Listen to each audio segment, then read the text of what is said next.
স্টুডিওৰ মজাত মই মিনহাস এই মুহূৰ্তত এটা গুৰুত্বপূৰ্ণ খবৰ লৈ কেনে চেষ্টা কৰিছো মুখ্যমন্ত্ৰী আইন নহয় মুখ্যমন্ত্ৰী আদালত নহয় মুখ্যমন্ত্ৰীয়ে যে ৰায় দিব মুখ্যমন্ত্ৰীয়ে যে কোনোবা ব্যক্তিক খতম কৰিব এয়া কেতিয়াও হ'ব নোৱাৰে কিয়নো মুখ্যমন্ত্ৰী আইন কেতিয়াও হ'ব নোৱাৰে মুখ্যমন্ত্ৰী আদালত কেতিয়াও হ'ব নোৱাৰে এনেদৰে এতিয়া মন্তব্য কৰিছে কংগ্ৰেছ নেত্ৰী মীৰা বৰঠাকুৰে শেহতীয়াকৈ অসমৰ মুখ্যমন্ত্ৰী ডক্টৰ হিমন্ত বিশ্ব শৰ্মাই মহবুবুল হক আৰু জ্যেষ্ঠ সাংবাদিক দিলৱাৰ হুছেইনক লৈ যি কটু মন্তব্য কৰিছিল এই মন্তব্যৰ পিছতে এতিয়া প্ৰতিক্ৰিয়া প্ৰকাশ কৰিছে বিভিন্ন ব্যক্তিয়ে ইতিমধ্যে কংগ্ৰেছ নেত্ৰী মীৰা বৰঠাকুৰে কৈছে মুখ্যমন্ত্ৰীয়ে এনেদৰে কোৱাটো একেবাৰে অশুভনীয় কথা যিগৰাকী মুখ্যমন্ত্ৰীয়ে মুখ্যমন্ত্ৰী পদত অধিষ্ঠিত হোৱাৰ প্ৰাক মুহূৰ্তত সংবিধানৰ শপত খাইছিল সংবিধানৰ শপত খাই ধৰ্মনিৰপেক্ষ শব্দ মুখেৰে উলিয়াই এনেধৰণৰ শব্দ কোৱাটো এনেধৰণৰ বাক্য কোৱাটো কেতিয়াও গ্ৰহণযোগ্য নহয় বুলি ইতিমধ্যে মন্তব্য কৰিছে লগতে কৈছে মুখ্যমন্ত্ৰী আইন নহয় আদালত নহয় যিয়ে সিদ্ধান্ত দিব কাৰোবাক খতম কৰিব এই মুহূৰ্তত সবিশেষ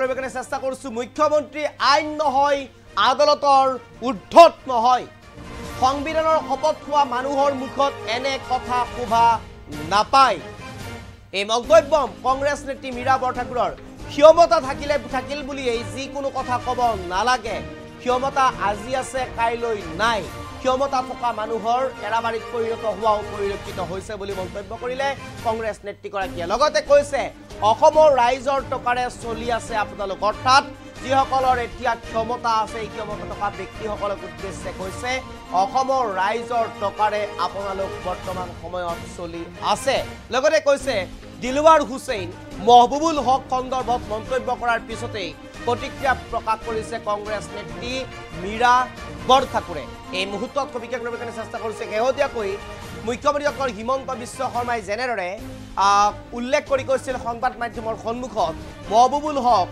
দিলৱাৰ হকৰ দৰে মানুহক খতম কৰাই আইনৰ ভিতৰত সোমাই খতম কৰি দিয়াই মোৰ কাম বুলি যেনেদৰে এগৰাকী এখন ৰাজ্যৰ মুখ্যমন্ত্ৰী হিচাপে মুখেৰে যি বাক্য শব্দ উলিয়াইছিল এই বাক্য অথবা শব্দৰ পাছতে এতিয়া প্ৰতিক্ৰিয়া প্ৰকাশ কৰিছে বিভিন্ন দল সংগঠন তথা বিভিন্ন ব্যক্তিয়ে তাৰ মাজতেই কংগ্ৰেছ নেত্ৰী মীৰা বৰঠাকুৰে ইতিমধ্যে প্ৰতিক্ৰিয়া প্ৰকাশকাৰী কৈছে ক্ষমতা থাকিল বুলি এনেদৰে যিকোনো কথা যিটি কথা ক'ব সেয়া একেবাৰে গ্ৰহণযোগ্য নহয় ক্ষমতা আজি আছে কাইলৈ নাই ক্ষমতাৰ দবদপাই থকা মানুহেও কিন্তু কেতিয়াবা এৰাবাৰীত পৰিণত হয় বুলিও ইতিমধ্যে উল্লেখ কৰিছে মীৰা বৰঠাকুৰে এই মুহূৰ্তত কংগ্ৰেছ নেত্ৰীগৰাকীৰ মন্তব্যটো আছে আমি পোনে পোনে শুনা বিচাৰিছো শুনিলো মুখ্যমন্ত্ৰী যোৱাকালিৰ এটা কথা শুনিলো মুখ্যমন্ত্ৰীয়ে কৈছে মহবুল দিলৱাৰৰ নিচিনা মানুহক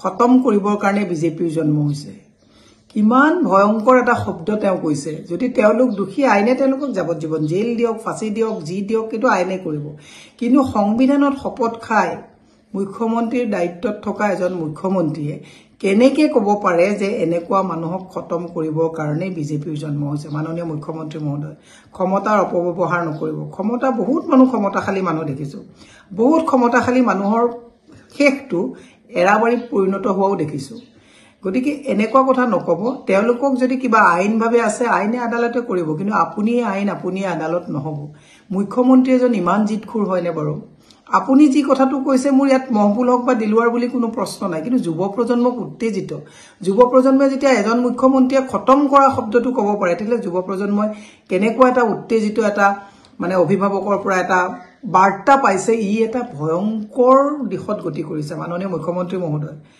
ভয় লাগে আকৌ আমি কৈ আছো আমাক বা খতম কৰা কথাটো কাক লগাই দিয়ে আমিতো অকলে ঘূৰি থকা মানুহ কিন্তু নকৰিব এনেকুৱা জিত আপুনি পূৰণ কৰিবলৈ যিটো কৰিছে নকৰিব মই সেই কথাটো আপোনাক ক'ব বিচাৰিছো মই আজি 51-52 বছৰ বয়সত এনেকুৱা জিত পুৰাবৰ কাৰণে আপুনি মানে গোটেই আপোনাৰ তপস্যাটো আছিলে যে আপোনাক জীৱনত জুনে জুনে অলপ আঘাত দিছে আপোনাৰ দুৰ্নীতিৰ কথাবিলাক কৈছে বা আপোনাৰ কেলেংকাৰীৰ কথা কৈছে আপুনি গোটেই জীৱনৰ এই গোটেই কথাখিনিৰ জিত পুৰাবৰ কাৰণে যে মুখ্যমন্ত্ৰীৰ পদত বহি দিছপুৰত বহিলে দুৰ্ভাগ্যজনক কথা অসমৰ ৰাইজৰ টকা পইচাৰে চলি আছে আপোনাৰ হাতত আইন আছে, আপোনাৰ হাতত আদালত আছে, আপোনাৰ হাতত পুলিচ আছে, আপোনাৰ হাতত DC আছে, সকলোবিলাক আছে।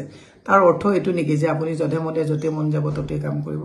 মই বিনম্ৰভাৱে অনুৰোধ জনাইছো, অসমৰ ৰাইজকো কৈছো যে এখেতৰ প্ৰত্যেকটো কথাত হাততালি নামাৰিব। এই যিটো হাততালি কৰিছে, বুলডোজাৰবিলাক পাহৰি নাযাব, ভুৱা এনকাউণ্টাৰবিলাক পাহৰি নাযাব। ক'ব নোৱাৰো কাইলে কাক ক'ত কি কৰি দিয়ে। গতিকে অসমৰ ৰাইজকো বিনম্ৰভাৱে অনুৰোধ জনাইছো, যদি সঁচাকে তেওঁক ভাল পায়, তেওঁ কোৱা ভুল কথাবিলাকক শুধৰাই দিব। লগত থকা যিবিলাক তোষামোদকাৰী আছে, তেওঁক সঁচাকে একচুৱেলি বেয়া পায়, সেইকাৰণে এই কথাবিলাক কৈ নিদিয়ে যে দাদা ৰজা উলংঘা হলেও বাহ দিয়া লগত লগা যিবিলাক মানুহ ৰাখিছে, ৰজাটো উলংঘ হৈছে। অসমৰ ৰাইজৰো ভৱিষ্যত, যুৱ প্ৰজন্মৰ ভৱিষ্যতো কিন্তু বহুত বেয়া দিশলৈ গতি কৰিছে। মই মুখ্যমন্ত্ৰীক পুনৰ অসমৰ মুখ্যমন্ত্ৰীক পৰামৰ্শ দিছো, আপুনি জিদ কমাই দায়িত্ব পালন কৰক। কিয় এনেকুৱা ইমান জিদখোৰ হৈছে? এই কথাবিলাকে আপোনাক কোনোবা দুজন মানুহক খতম কৰিব এই বাৰ্তাটো দিয়া নাই। এই কথাবিলাকে কি কৰিছে জানেনে? এই কথাবিলাকে যুৱ প্ৰজন্মক উত্তেজিত কৰিছে। সেইকাৰণে অলপ কথাতে আজিকালি মাৰ্ডাৰ কৰি দিয়ে, অলপ কথাতে মানুহক মানুহক মাৰি দিয়ে। ক'ৰবাত গাড়ী এখন এক্সিডেণ্ট হ'লেও পটককে কথা পাতিবলৈ যাওঁতে মাৰি দিয়ে। কিয় জানেনে? মুখ্যমন্ত্ৰীয়ে যদি এনেকুৱা ধৰণৰ কথা কৈ থাকে, এইটোৱে মানুহৰ মাজত এটা ইম্পেক্ট পেলায়। মুখ্যমন্ত্ৰী মহোদয়, আকৌ কৈছো দেই, এনেকুৱা উত্তেজিত কথা নক'ব আৰু এনেকুৱা জিদখোৰ কথা নক'ব, ক্ষমতাৰ অপব্যৱহাৰ নকৰিব। বহু বাঘা নেতাৰ ঘৰ অৱসৰৰ সময়ত এৰাবাৰীলৈ পৰিৱৰ্তিত হোৱা দেখা পাইছো। আপুনিও যাতে অৱসৰৰ সময়ত আপুনি কৰি যোৱা এই হঠকাৰী কথাবিলাকে আপোনাক আমনি নকৰে, তাৰ কাৰণে আহ্বান জনাইছো। আপুনি গোটেই জীৱন মুখ্যমন্ত্ৰী হৈ থাকিব নোৱাৰে, এইটো কথা মনত ৰাখিব। ৰিটায়াৰমেণ্ট আপোনাৰো হ'ব। ৰিটায়াৰমেণ্টত যাতে আপুনি কোৱা এই হঠকাৰী কথাবিলাক, এই উদ্ভণ্ডালী কথাবিলাকে যাতে আপোনাক আমনি নকৰে, শুভাকাংক্ষী হিচাপে আপোনাক বিনম্ৰভাৱে অনুৰোধ জনাইছো। ধন্যবাদ। মাননীয় মুখ্যমন্ত্ৰীৰ যোৱাকালিৰ এটা কথা শুনিলো। মুখ্যমন্ত্ৰীয়ে কৈছে মহবুল দিলৱাৰৰ নিচিনা মানুহক খতম কৰিবৰ কাৰণে বিজেপিৰ জন্ম হৈছে। কিমান ভয়ংকৰ এটা শব্দ তেওঁ কৈছে। যদি তেওঁলোক দোষী, আইনে তেওঁলোকক যাৱজ্জীৱন জেল দিয়ক, ফাঁচি দিয়ক, যি দিয়ক, কিন্তু আইনে কৰিব।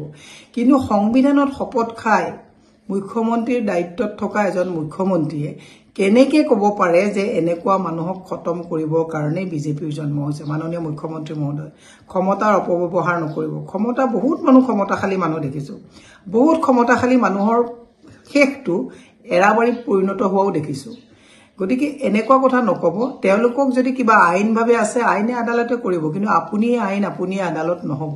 মুখ্যমন্ত্ৰী এজন ইমান জিদখোৰ হয়নে বাৰু? আপুনি যি কথাটো কৈছে, মোৰ ইয়াত মহবুল হক বা দিলৱাৰ বুলি কোনো প্ৰশ্ন নাই, কিন্তু যুৱ প্ৰজন্মক উত্তেজিত